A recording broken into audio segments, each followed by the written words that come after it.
gentleman was born. So, obviously very, very long in the field.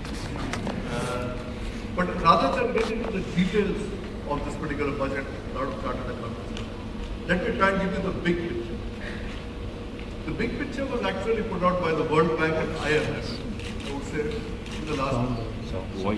They showed a world economy that is slowing down, a cold wind blowing out of China, collapse in commodity prices, commodity exports have serious trouble. And in this financial storm, two countries are standing tall. One was the United States of America, other was India.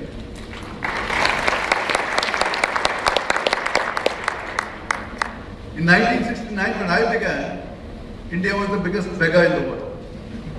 Our main records were largest amount of food aid, largest amount of foreign aid. We just had 2 droughts in a row the last 2 years. I joined journalism in 65. There were 2 droughts in 65 and 66. India was starving and we depended on food, American food aid. We lived what was called a ship-to-mouth existence. A ship had to come before somebody could actually fill his stomach. This was the condition of India in 1965, 66. And there were 2 American economists, the Paddock brothers, who wrote a book called Famine, exclamation mark, saying there are certain countries who are hogging 2/3 of the entire food aid available to the whole world, like India. So these countries are unviable and should be left to starve, and food aid should be reserved for countries that are viable and can survive. This was the condition of India in the 1960s when I began. Now, after 2 droughts in a row, India, sir, is the biggest exporter of rice in the world even now. So that's kind of long-term perspective. So when you look over this particular period, there has indeed been a phenomenal change. The World Bank and IMF both project India growing at about 7.5% in 2016, which would definitely be faster than China, which is projected something like 6.8, 6.9. And so we are certainly told that India is going to be the fastest growing major economy in the world.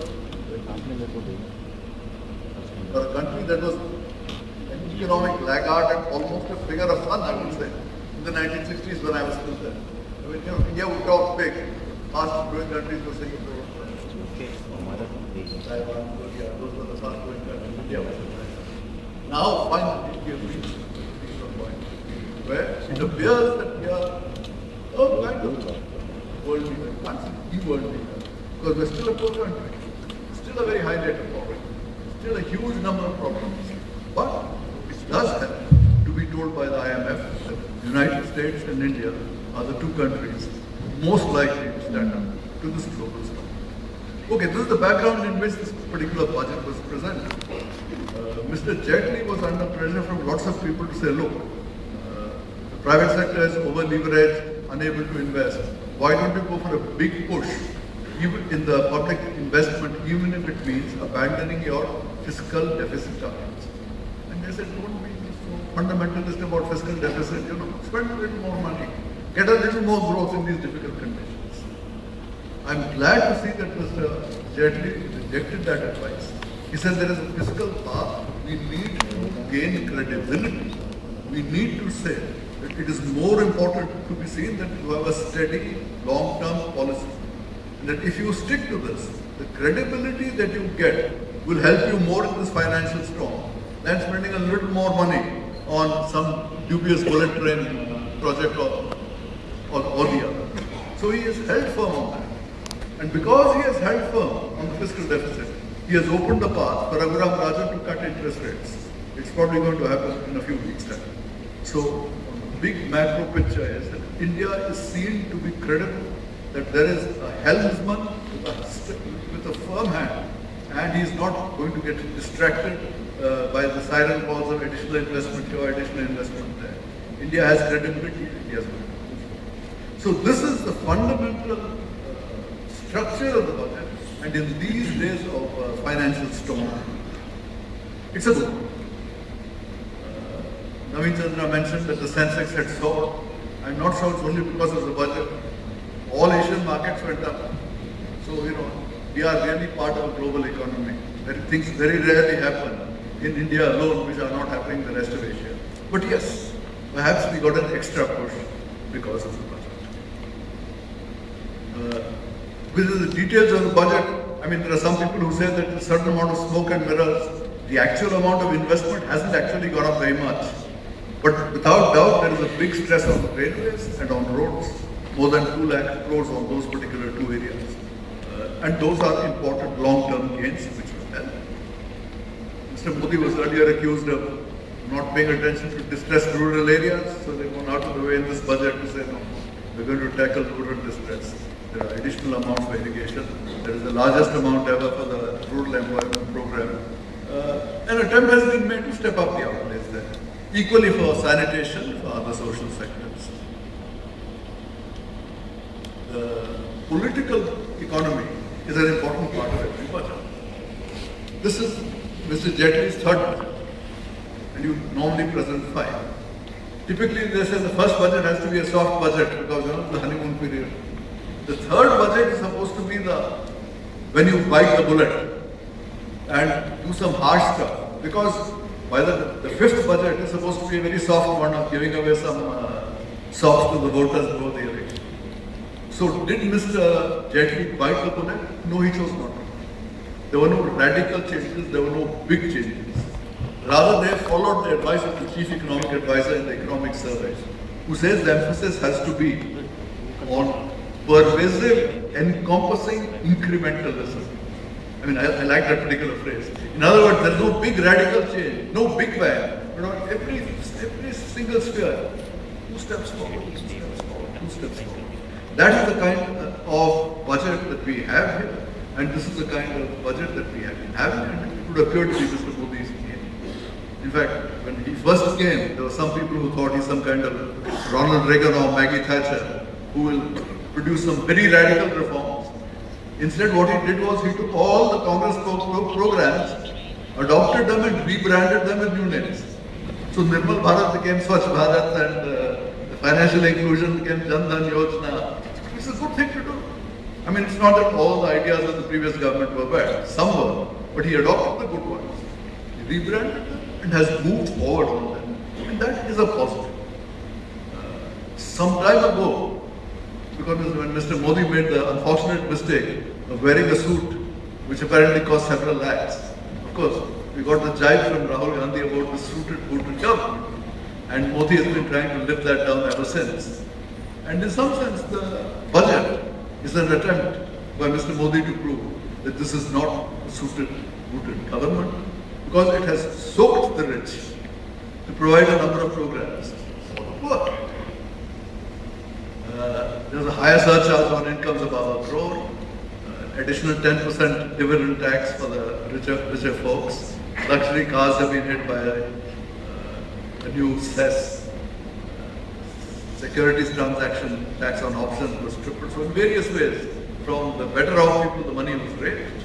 And where is it going to be used?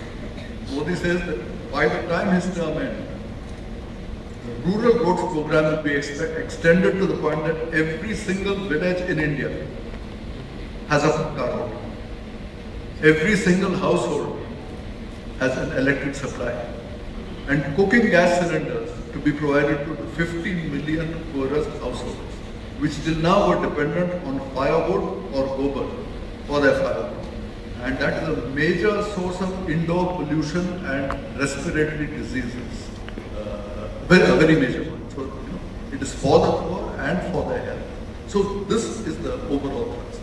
I am soaking the rich and I am benefiting everybody. Mr. Rahul Gandhi would scratch his head and say, this is the kind of speech I used to make. But once again, Mr. Modi has made a habit of how do you borrow from the other side, pick up their best ideas, rebrand them and push them forward yourself. That's what he has done. One of the big innovations in the budget is Aadhaar. There is this unique identity number for each Indian. It is a very imperfect and incomplete thing right now. I mean, even if you reached 80-90% of people, the people whom you have not reached tend to be the poorest and most ignorant, the ones most needing those benefits. So the Supreme Court had earlier said that you cannot make this Aadhaar mandatory because then you might miss out too many people. But What they are now going to do is they are going to actually enact a law providing that Aadhaar can, with certain safeguards, be made mandatory for a number of benefits. If this happens, potentially it is revolutionary. All these last 40, 50 years, there have been a dozen subsidies of A, B, C, and D. There's a subsidy for canal water, for electricity, for food, for fertilizer, for kerosene, you name it, and there is a subsidy. And that particular subsidy item goes on the market. There's corruption, there is wastage, there is leakages. There is the famous Planning Commission study which showed that to reach 1 rupee to the poor, you have to spend 3 rupees. And this is the state. Now, with Aadhaar and with the Jan Dhan Yojana coming in, and if you can directly send the cash benefits directly into the account of the beneficiaries, in one go you get rid of a lot of the waste, a lot of the corruption, you directly reach the people. The cost of all these programs goes down, everybody benefits. New Aadhaar legislation plus the expansion of this Jan Dhan Yojana is preparing the way for this. So this has major potential. It has major potential on the one hand to bring subsidies down to a reasonable level, and on the other hand to make sure that beneficiaries get it. Now, being a cynical journalist after all these years, I have to say that I have my reservations. I have a feeling that after all the cash benefits are coming, Congress will say, over and above cash benefits, I will also give you subsidized things. So we might end up with the worst of both worlds. We do tend to get a race to the bottom when it comes to subsidies and giveaways in India. And there is no end to the invention of new ways of giving money away. But at this point of time, it has a major potential to bring about a huge change. The budget supposedly aims to end tax terrorism, try and settle the Cairn and Vodafone cases, reduce litigation, reduce tax disputes, settle lakhs of cases. We will hear from some other people on this particular issue. I again am somewhat cynical on this. It seems to me that our courts take so long to hear cases and there are so many appeals that at the end of it all, nothing really seems to happen to anybody.